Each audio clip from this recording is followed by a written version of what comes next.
If I ever get hit in the face again with rice, it'll be because I insulted a Chinese person. People readers like weddings, and celebrities like to get married. Again, and again, and again.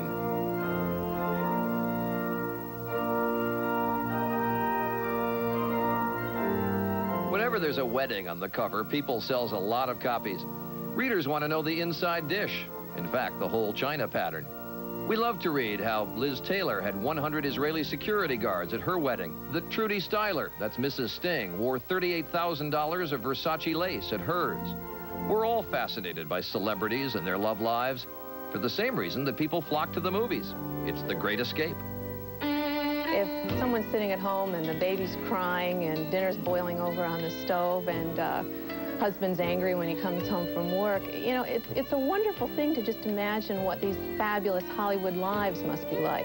Couples, married, unmarried, and remarried, have always been part of People magazine. The editors anticipated a storm when Sybil Shepherd and Peter Bogdanovich became the first live-in unmarried couple on the cover. They didn't have to worry. Readers gobbled up the issue and asked for more. Let's just say that living together isn't the sin now that it once was. Now it's no big deal if celebrity couples have babies out of wedlock. Look at someone like Goldie Hawn and Kurt Russell. We're not married, but I do refer to him as my husband. She's the one who gives me that feeling more than anybody else. The human heart isn't always predictable. And for every couple straight out of Central Casting, surprising pairings also caught our attention. We ask ourselves, how did they wind up together?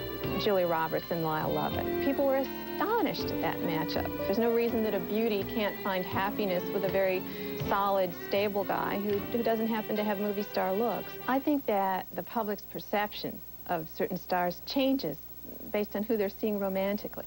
If you go way back, there were the days when Burt was seeing Dinah Shore. I think a lot of people thought he was a terrific guy. And now what we're seeing with his breakup with Lonnie Anderson is that a lot of the public sentiment is turning against Burt. You had this public image of a terribly, terribly happy couple. I think people were really rooting for them as a couple. All of a sudden, almost overnight, things turned very nasty. There is no such thing, really, as a private life anymore once you are in the entertainment field. It's like kind of going through a roller coaster ride at warp speed. You know, first it's Burt and Dinah, and then it's Burt and Lonnie, and then it's Lonnie and her new love, and then it's Chris Everett and Jack Ford, and then it's Chris Everett and John Lloyd, and then Chris Everett and Andy Mill, and you can get whiplash. Sylvester Stallone, in one 12-month period, appeared in People with a dozen different ladies. Cher seemed to collect significant others the way some people buy cars. When you get tired of them, trade them in. And Warren Beatty, the world's most committed bachelor, finally made a commitment. But will he keep it, Annette? Possibly. We hope so. We've only just begun. Who wasn't Liz married to? She really ran the gamut. Hotel people, movie stars, you name it, she married them. Just begun, just begun, just begun. We've only just begun. And yes, we've just begun.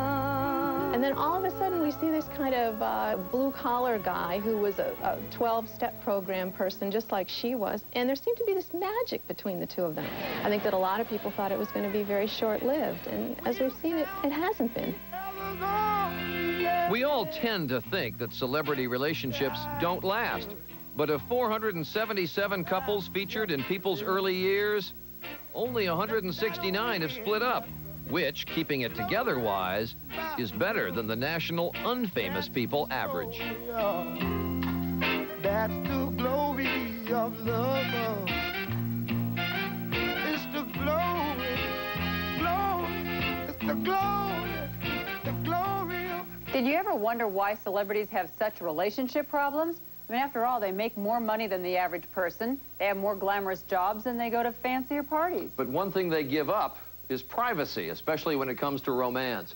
And when a relationship includes two famous people, it often gets to be love in a fishbowl.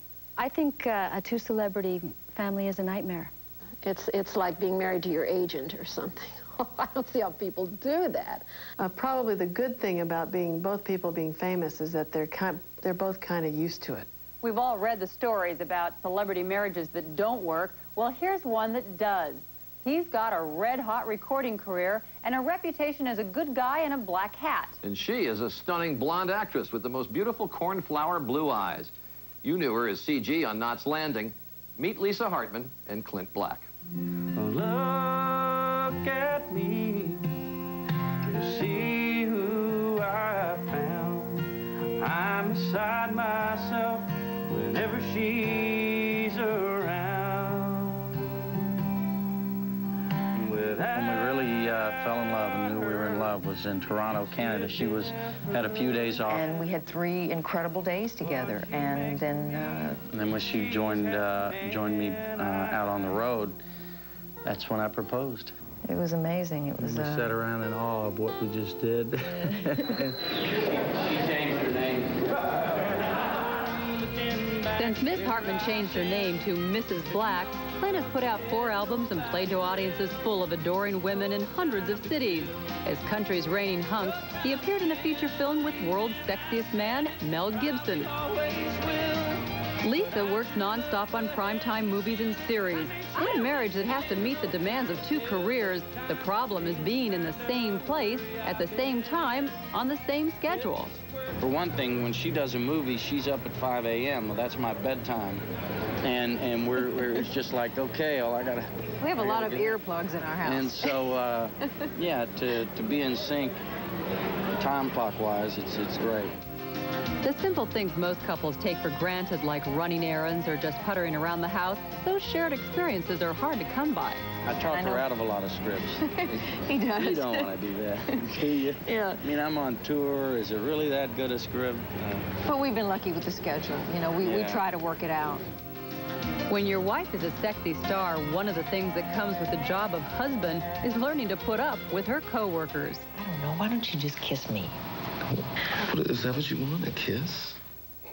That's what he does. My hand usually goes there first. You don't want to watch this. You don't want to watch this. He's never going to do them. I always yell cut. And just one kiss. Right when they get to that part, I yell cut. And of course it goes on. And what about Clint's coworkers? Can I have a date with your wife, Clint? Well, you've asked me that before. One of the strongest bonds in their marriage is that they share a belief in helping others. Last November, they helped organize Operation Heartland, a celebrity auction which raised money for flood-stricken communities in the Midwest.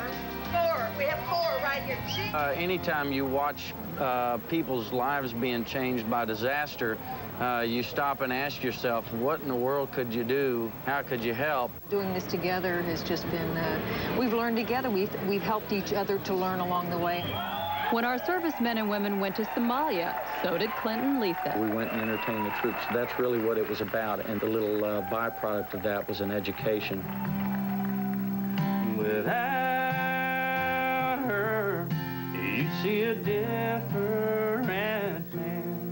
It's what she makes of me. We vowed to make our 2 lives into one. I'm what she's made of me. She's half the man I am.